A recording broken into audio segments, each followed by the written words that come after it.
Bismillahirrahmanirrahim. Assalamualaikum warahmatullahi wabarakatuh. Waalaikumsalam. Alhamdulillahirabbil alamin wa bihi nasta'in. Alhamdulillah kita bertemu kembali dalam podcast yang diselenggarakan oleh Fakultas Agama Islam Universitas Muhammadiyah Aceh, yang kali ini kita akan membahas tentang ekonomi finansial yang bernilai akhirat. Hari ini di hadapan kita ada Ibu Harisna Rais, SHI MEI. Beliau adalah Ketua Gugus Jaminan Mutu Fakultas Agama Islam Unmuha, dan juga beliau merupakan salah satu dosen perbankan syariah Universitas Muhammadiyah Aceh. Nah, Bu Harisna, ini ada beberapa pertanyaan yang terkait dengan ekonomi syariah saat ini, terutama ekonomi yang bernilai akhirat nih, finansial yang bernilai akhirat. Nah, menurut Ibu ini, Bu ya, kalau kita lihat mahasiswa sekarang itu kan sering ikut investasi yang namanya saham kripto. Tapi bagaimana cara tahu agar mereka itu paham mana yang investasi saham ataupun kripto itu yang benar-benar halal? Khususnya mahasiswa syariah, mereka sudah belajar tuh, ya kan, tentang saham yang diterbitkan oleh emiten syariah, ya kan, mana saham perusahaan umum gitu kan. Itu dulu dari pelajaran itu berarti dipraktikkan ke kehidupan sehari-hari. Dan juga kalau kripto tadi itu baca fatwa DSN, ada tuh di fatwa DSN apakah kripto itu dibolehkan, dan kenapa, dan kalau tidak dibolehkan tuh kenapa. Berarti harus lihat dulu fatwa DSN, Dewan Syariah Nasional, sebelum terjun ke dunia saham ataupun kripto. Karena di sana sudah tertulis lengkap, Bu ya. Itu biasanya carinya di mana? Langsung ke situs DSN itu? Ya, di mana ya? Oh, berarti ada situsnya langsung ya? Situs Dewan Syariah Nasional terkait dengan fikih muamalah itu ya? Fikih muamalah. Nah, kalau kita lihat fenomena sekarang itu kan ada yang namanya budaya hustle culture, yaitu budaya yang kerja secara terus menerus. Itu kan lagi tren sekarang. Nah, kalau kita lihat sekarang itu, apa bedanya kerja keras dalam ekonomi Islam dengan budaya kerja keras yang namanya workaholic, ataupun selalu bekerja terus tanpa ada mempertimbangkan aspek yang lain? Itu beda apa tuh ya? Beda orientasinya atau tujuannya ya, saya rasa. Kalau kerja keras workaholic itu karena tujuannya hanya semata-mata untuk duniawi, ya kan, mencari uang, waktu 24 jam sehari itu nggak akan cukup, ya kan. Makanya mereka tidak ada waktu istirahat, tidak ada waktu liburan, mereka pun tidak diwajibkan beribadah seperti kita yang secara diatur rutin gitu kan. Nah, tapi kalau kerja ekonomi Islam, karena orientasinya atau tujuannya bukan semata-mata karena uang atau duniawi, jadi ya kerja diniatkan untuk ibadah, kerja untuk memenuhi kebutuhan, ibadah tetap jalan, kehidupan bersosial tetap jalan, apalagi perlu refreshing juga bisa, harus juga gitu. Berarti harus tetap jangan seimbang. Kerja terus mikir akhirat pun juga, ya. Nah, banyak sekarang pendapat masyarakat itu, apalagi mahasiswa pun juga banyak yang menganggap bahwa bilang ekonomi syariah itu lambat berkembang karena terlalu ideal, terlalu idealis lah sekarang, terlalu terpaku kepada syariah. Menurut Ibu ini bagaimana? Kalau ngomongin ekonomi syariah ya, saya rasa ideal itu harus perlu. Idealisme itu perlu? Iya, idealisme itu perlu, karena ekonomi syariah kan sebenarnya Al-Quran dan hadis kan. Al-Quran itu kan syariat Allah. Kalau nggak ideal berarti bisa dipermainkan dong. Berarti bukan berarti kalau dia lambat, saya rasa itulah tandanya bukan berarti dia ideal. Kalau dia dijalankan secara ideal itu kan berarti secara sesuai dengan aturan yang berlaku semestinya. Dia tidak akan lambat prosesnya. Kenapa lambat? Karena banyak yang keluar dari idealisme atau syariatnya. Jadi kalau keterlambatan itu disebabkan karena mereka keluar daripada koridor syariah itu sendiri. Makanya masyarakat itu menganggap itu berjalan lambat. Nah, Kalau kita lihat fenomena sekarang ini lagi, bukan ada fenomena sekarang itu kan flexing, pamer segala macam. Ya, apalagi kalau mahasiswa itu kan gaya hidupnya kan beda-beda. Ada yang konsumtif, suka pamer di media sosial, apalagi sekarang tren media sosial kan perkembangannya cukup pesat. Nah, bagaimana pandangan Islam tentang fenomena flexing itu? Boleh atau tidak? Ya, flexing itu artinya apa dulu, ya kan? Flexing itu apa? Menampak-nampakkan gitu ya, pamer gitu ya. Pamer. Ya, kalau dari segi Islam tuh nggak boleh sih, ya kan? Dari Islam pertama memamerkan nggak boleh. Mau kita pakai barang mewah atau barang sederhana itu, kalau tujuan untuk pamer tetap nggak boleh. Kemudian berlebihan, mau untuk diniatkan untuk pamer ataupun tidak, tapi kalau barangnya berlebihan juga nggak boleh. Flexing itu berarti pamer, berarti nggak boleh. Ada lagi barangnya flexing tujuan untuk pamer, mau barangnya sederhana atau tidak, tapi kalau tujuan untuk pamer berarti tidak boleh. Tidak boleh. Kemudian satu lagi, memakai barang berlebih-lebihan, tidak sesuai kebutuhan, ya kan? Walaupun tidak diniatkan untuk pamer, misalnya pembuktian kepada diri sendiri nih misalnya, ya kan? Itu tetap tidak boleh. Berarti sesuai dengan porsi kebutuhannya. Walaupun memang barang itu memang dia tidak butuh tapi dipaksa untuk dibeli atau misalnya itu tidak dianjurkan dalam ekonomi. Tidak dianjurkan, ya. Nanti mengkonsumsi itu sesuai dengan kebutuhan gitu ya. Kebutuhan. Nah, kita lihat kalau dalam ekonomi Islam itu kan ada sistem zakat dan wakaf itu. Bagaimana zakat dan wakaf ini bisa berperan untuk mahasiswa sebagai solusi mereka dalam mengatasi kondisi keuangan mereka? Apakah memang ada anggaran khusus mungkin yang ditetapkan oleh pihak kampus ataupun lembaga Baitul Mal yang memang menganggarkan khusus untuk mahasiswa ataupun ya khususnya mahasiswa, karena berbicara tentang kampus kan? Iya. Ya, seharusnya lembaga amil zakat seperti Baitul Mal kan kalau di Aceh harus menganggarkan beasiswa untuk mahasiswa, karena menurut mahasiswa kan fisabilillah kan. Termasuk jihad fisabilillah ya. Jihad fisabilillah kan. Nah, itu harus dianggarkan untuk mahasiswa walaupun mereka dapat beasiswa misalnya, paling tidak mengurangi beban orang tua. Berarti itu. Memang walaupun di Baitul Mal memang ada plotnya jihad fisabilillah ya. Dan kita rasa mungkin di Baitul Mal itu juga ada lembaga juga ada diplotkan anggaran untuk mahasiswa kan. Ya. Cuman harus begitu konsen lagi untuk mahasiswa. Ya, saya rasa itu sangat berguna bagi mahasiswa untuk menjalankan aktivitas dia sehari-hari, kuliah kan. Kemudian apalagi dia nanti juga perlu kehidupan sosialnya. Kemudian dia mungkin perlu bangun usaha mungkin untuk keberlanjutan masa depan dia ke depan kan. Nah sekarang Bu, bagaimana tips untuk mahasiswa agar mereka itu bisa mengatur kondisi keuangan mereka? Bisa ngatur untuk kehidupan, pengeluaran mereka berapa persen, misalnya pengeluaran untuk mungkin save reward mereka berapa persen, untuk sedekah mereka berapa persen. Karena mahasiswa ini kan beda-beda, pemasukan mereka kan beda-beda. Ada dari orang tua, beasiswa, ataupun ada mungkin bekerja kan. Kalau dari Ibu tipsnya gimana ini? Tipsnya buat ini skala prioritas. Skala prioritas. Kemana uang itu akan dikeluarkan gitu. Karena beda orang, beda pemasukan diterima, beda juga skala prioritasnya seperti itu. Tipsnya lagi, jangan membandingkan kebutuhan kita dengan kebutuhan orang lain, karena tidak sama seperti itu. Kita yang tahu sendiri, kita yang nilai sendiri, buat skala prioritas dan niatkan itu ibadah. Kalau niatkan itu ibadah pasti gimana ya bilangnya, pasti cukup dan pasti pasti cukup, pasti semua terpenuhi.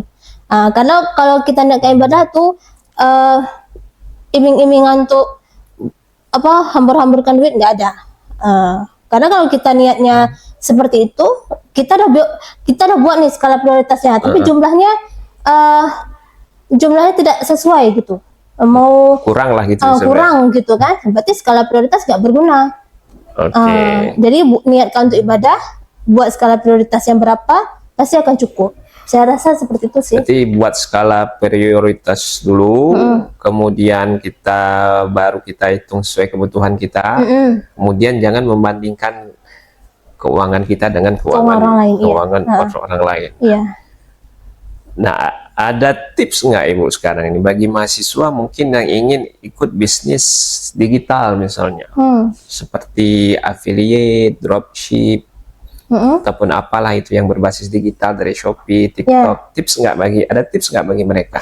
Apakah mereka langsung terjun ke dunia seperti itu, atau mereka harus mempelajari akad apa yang terkandung dalam jual beli itu, sehingga mereka jangan asal terjun gitu, harus tahu dulu akadnya ini seperti apa. Ya, kalau kita sebagai orang Islam tentu kita ingin semua pekerjaan kita itu mendapat pahala ya kan. Nah, berarti begitu juga begitu juga dengan terjun ke dunia bisnis digital ya kan. Jangan asal tujuannya cari duit, tapi cari duit yang halal gitu ya kan. Ya, kita pelajari dulu akad-akad syariahnya. Misalnya bisnis digital apa misalnya, kita pelajari dulu akad fikih muamalahnya bagaimana, seperti itu. Kemudian jangan lupa baca fatwa DSN untuk menguatkan lagi. Berarti penekanannya itu harus pelajari dulu akadnya sebelum terjun kepada dunia bisnis yang berbasis digital, gitu ya. Nah, mungkin ada beberapa mahasiswa itu kan yang memang terdesak dalam hal kehidupan finansial mereka, kan? Artinya kalau kita lihat kan dalam kondisi darurat lah mungkin ya. Nah, ketika ada timbul kondisi yang seperti itu kan, barangkali mungkin ada beberapa mahasiswa yang tertrigger untuk mengambil pinjaman online untuk menghidupi kebutuhan mereka kan. Ya. Nah, bagaimana itu menurut Ibu? Oke. Pinjaman online tuh ada syariah nggak Pak sebenarnya? Pinjaman online ya.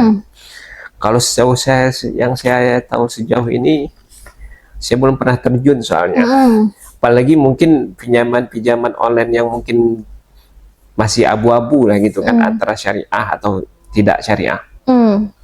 Itu kalau saran Ibu, mereka gimana? Ya, apa yang masih abu-abu seperti itu, apa mereka langsung ambil? Iya sih ya. Atau iya. di skip dulu mungkin, misalnya nggak usah dulu lah misalnya. mungkin takut-takut. Nah, gimana menurut Ibu itu? Pinjaman online ya kedengarannya praktis memangnya kan? Ini kan memang praktis. Cuman kan kita nggak tahu nih apa betul-betul syariah atau enggak, atau tahu menggerogoti dari dalam ya misalnya kan. Oke. Ya seperti kita katakan tadi masih abu-abu ya kan. Untuk sementara ini sih seharusnya di skip dulu aja deh kayaknya. Skip dulu ya. Skip dulu aja. Sementara para ekonom Islam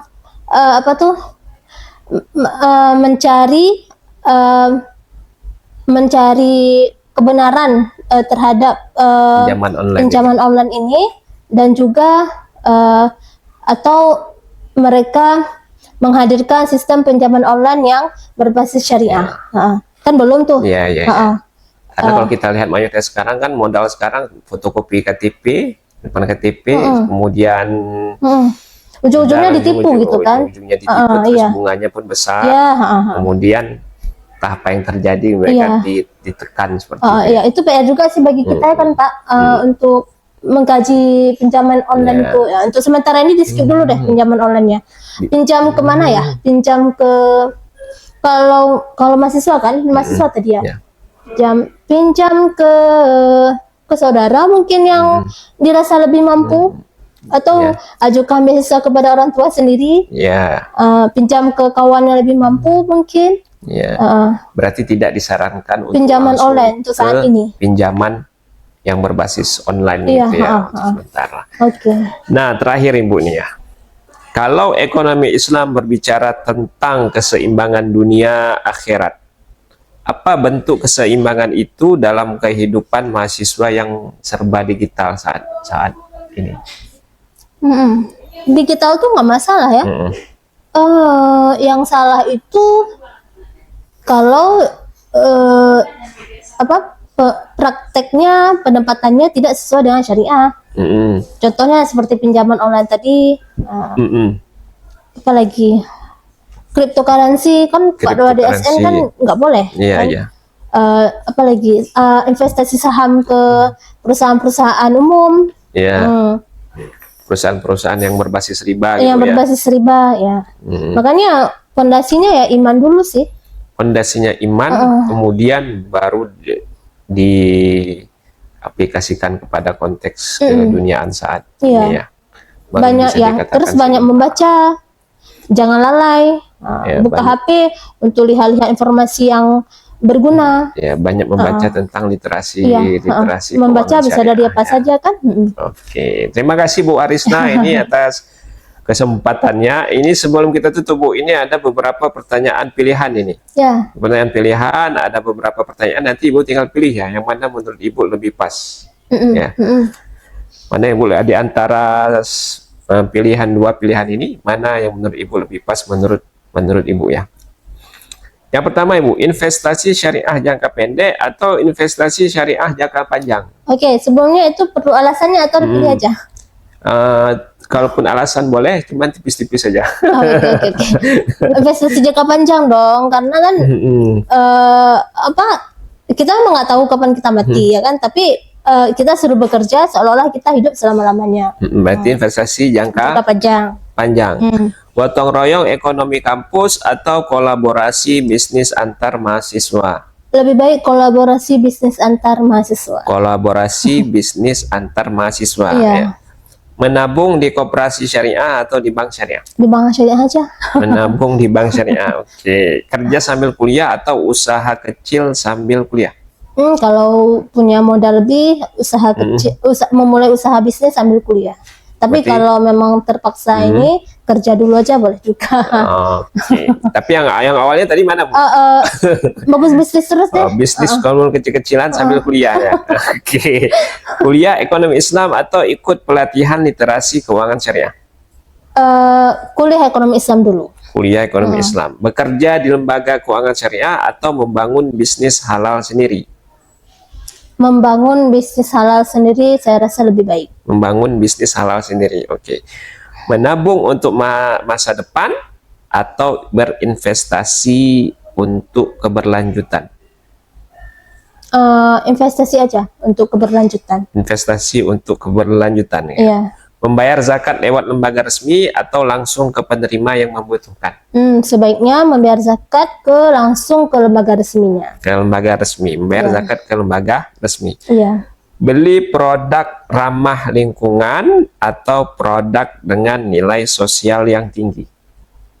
Beli produk ramah lingkungan. Beli produk ramah lingkungan. Iya. Mengelola keuangan pribadi atau ikut program edukasi finansial? Dua-duanya itu bagus sih. Menurut Ibu? Kalau saya, kalau mahasiswa nih boleh pilih yang mana aja. Kalau yang ini ya, kalau saya ikut kelas ini. Ikut program edukasi finansial. Iya.